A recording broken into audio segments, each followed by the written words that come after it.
في المستوى العقدي نعتبر نقاط A I و B جوج زائد 3 I و C ناقص جوج I، وليكن R الدوران الذي مركزه B وزاويته Pi على 4. إذا في السؤال 4 أن R هو الدوران الذي مركزه B وزاويته بي على 4. حنا كنعرفو العلاقة ديال الدوران تكتب على الشكل زد بريم ناقص أوميغا تساوي اكسبونونسيال إي تيتا في زد ناقص أوميغا، بحيث أوميغا هو المركز، في الحالة ديالنا هنا هو بي، بحيث زد بي ديالو هو جوج زائد 3 إي، و تيتا هي زاوية الدوران اللي هي بي على 4.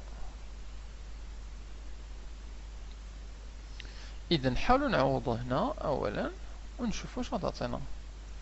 إذا الدوران اللي عندنا هنا هو زد بريم ناقص أوميغا اللي هي بين قوسين جوج زائد 3 إي تساوي اكسبونونسيال إي ديال بي على 4 في زد ناقص أوميغا اللي هي جوج زائد 3 إي. دونك هادي هي المعادلة ديال الدوران، وحنا بغينا الصورة ديال أ بالدوران R، يعني لنوجد R ديال أ، الصورة ديال أ اللي هي أ بريم.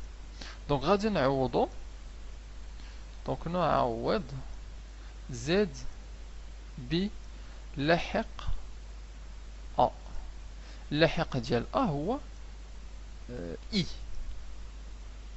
اللاحق ديال أ هو إي. إذا غادي نجي لهاد العلاقة ونعوض أ أولا زد ب إي. دونك غتعطينا زد بريم ديال نقطة أ تساوي هاد العدد هذا نديه للجهة الأخرى، غادي يعطينا جوج زائد 3 إي زائد اكسبونونسيال إي بي على 4 في زد في هاد الحالة هو إي. نشر هاد الناقص هذا غتعطينا ناقص جوج ناقص 3 إي اللي هي إي ناقص 3 إي هي ناقص جوج إي يعني جوج زائد 3 إي زائد هاد العدد هذا غادي يعطينا إي ناقص 3 إي هي ناقص جوج وهنا ناقص جوج إي. بقى لينا العدد اكسبونونسيال إي بي سور 4. هاد العدد هذا غنطبقو عليه الخاصية ديالو اللي شفناها في الدرس، التعريف ديال اكسبونونسيال إي تيتا هو كوسينوس تيتا زائد إي سينوس تيتا، يعني هو كوسينوس ديال بي على 4 زائد إي سينوس ديال بي على 4. كوسينوس ديال بي على 4 وسينوس ديال بي على 4 عندنا في الجدول المثلثي هي جذر جوج على جوج زائد إي، والسينوس هو أيضا جذر جوج على جوج في ناقص جوج ناقص جوج إي. نقدرو هنا ننشرو، دونك جوج زائد 3 إي عندنا جذر جوج على جوج في ناقص جوج هي ناقص جذر جوج على جوج في جوج، ثم جذر جوج على جوج في ناقص جوج إي اللي هو ناقص جذر جوج على جوج في جوج إي، ثم إي جذر جوج على جوج في ناقص جوج هي ناقص جوج جذر جوج على جوج في إي، و إي جذر جوج على جوج في ناقص جوج إي هي ناقص جوج جذر جوج على جوج في إي أس اثنان. ألوغ عندنا اختزالات هنا، جوج في البسط في المقام في البسط في المقام في البسط في المقام في البسط في المقام. إذا غادي تبقى لينا جوج زائد تلاتة إي ناقص جذر جوج ناقص جذر جوج إي ناقص جذر جوج إي. إي مربع هو ناقص واحد مع الناقص هو زائد، إذا غيبقى لنا زائد جذر جوج. جذر جوج مع ناقص جذر جوج مشاو، إذا ناقص جذر جوج إي مع ناقص جذر جوج إي هي جوج جذر إي. إذا غيبقى لنا جوج بوحدو زائد تلاتة إي ناقص جوج جذر جوج في إي اللي هي جوج زائد إي نقدرو نعملو بإي عامل لي تلاتة ناقص جوج جذر جوج اللي هاد العدد هذا هو زد بخيم ديال أ اللي هو زد ديال النقطة أ بخيم. يعني بصيغة أخرى أ بخيم هي النقطة ذات اللاحق جوج زائد إي عامل لي تلاتة ناقص جوج جذر جوج. ثم نشوفو السؤال اللي من بعدو لنبين أن النقط أ بخيم و ب و س مستقيمية. دونك باش نبينوها غادي نحسبو، دونك هنا في السؤال 5 لنبين أن أ بخيم ب و س مستقيمية. ألوغ خاصنا نحسبو واحد العدد. شنو هو العدد اللي غنحسبوه؟ هو زد ب ناقص زد أ بخيم على زد سي ناقص زد أ بخيم. غنحسبو هاد العدد هذا، ولا لقيناه كيسوى واحد العدد ينتمي إلى R، يعني 4 جذر جوج 5، غادي نستنتجو أن النقط هاد النقط أ بخيم ب و س مستقيمية. إذا نجيو ونعوضو زد ب بالقيمة ديالها.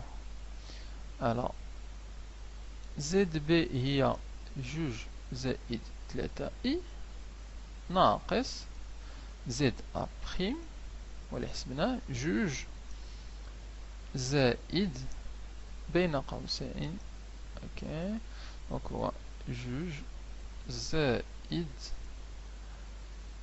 إي عامل لي تلاتة ناقص جوج جذر جوج زائد إي عامل لي تلاتة ناقص جوج جذر جوج. وفي المقام العدد سي هو جوج ناقص جوج إي ناقص العدد أبخيم اللي هو جوج زائد إي في تلاتة ناقص جوج جذر جوج. ندخلو هاد الناقص هذا لداخل نشروه غادي يعطينا جوج زائد تلاتة إي ناقص جوج ناقص إي ملي تلاتة ناقص جوج جذر جوج. وفي المقام عندنا جوج ناقص جوج إي ناقص جوج ناقص إي ملي تلاتة ناقص جوج جذر جوج. في البسط عندنا جوج ناقص جوج هي صفر، في المقام جوج ناقص جوج هي صفر. هنا عندنا تلاتة إي وهنا إي عامل، إي ناقص جوج إي و إي عامل، نقدرو نعملو بإي في البسط وندخلوها تلاتة لداخل. دونك غادي تولي تلاتة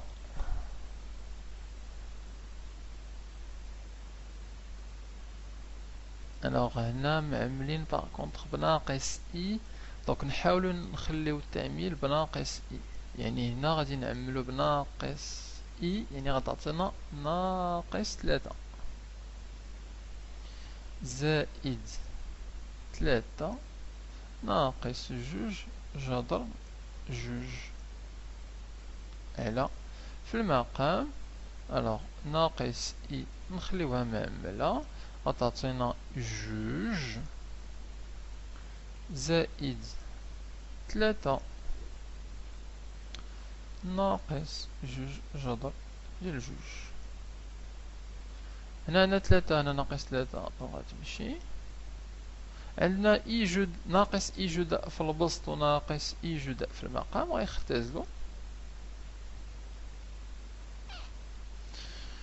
وغادي تعطينا العدد اللي هو ناقص جوج جذر جوج على جوج زائد تلاتة هي خمسة ناقص جوج جذر جوج.